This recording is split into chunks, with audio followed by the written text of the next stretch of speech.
بسم اللہ الرحمن الرحیم۔ ناظرین، 23 اکتوبر 1954 کا دن تھا۔ اس وقت کے نئے وزیر اعظم محمد علی بوگرا کو امریکہ کا دورہ چھوڑ کر واپس ملک بلا لیا گیا۔ وہ امریکہ سے لندن کے راستے کراچی واپس آئے تو ہوائی اڈے سے انہیں پولیس کی سخت پہرے میں عملی طور پر ایک قیدی کی طرح سیدھے گورنر جنرل ہاؤس لے جایا گیا، جہاں گورنر جنرل ملک غلام محمد، فوج کے commander in chief general Ayub Khan اور اس زمانے کے مشرقی پاکستان کے گورنر جنرل سکندر مرزا صلاح مشورہ کر رہے تھے۔ ہوائی اڈہ پر موجود صحافیوں نے وزیر اعظم بوگرا سے بات کرنے کی کوشش کی، لیکن صاف منع کر دیا گیا۔ حتیٰ کہ پرنسپل انفارمیشن افسر کرنل مجید ملک بھی بے بس تھے اور ان کی سمجھ میں نہیں آ رہا تھا کہ وزیر اعظم کے ساتھ کیا ہو رہا ہے۔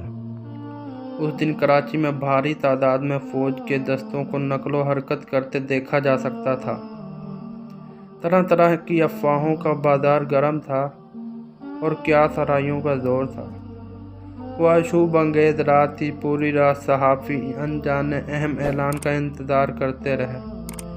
گورنر جنرل ہاؤس میں 3 کے ٹولے کے طویل صلاح مشورے اور منصوبہ بندی کے بعد وزیر اعظم بوگرا کو فوجی افسروں اور پولیس کی حراست میں بندر روڈ پر ریڈیو پاکستان کے اسٹوڈیو لے جایا گیا، جہاں سے انہوں نے ملک میں ہنگامی حالات کے نافذ اور پہلی دستور ساز کی تحلیل کا اعلان کیا۔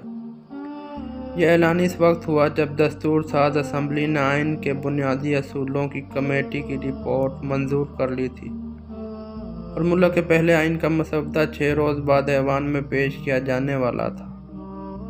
یہ اکتوبر 24 تاریخ تھی۔ پاکستان کی نوزائیدہ جمہوریت پر یہ پہلا اور ایک بھرپور کاروبار تھا جو اس زمانے میں سیاسی جوڑ توڑ کے ذریعے بننے والے گورنر جنرل ملک غلام محمد نے دستور ساز اسمبلی کو توڑ کر ملک کو ان بھول بھلیوں میں دھکیل دیا جن سے وہ اب تک نہیں نکل سکا۔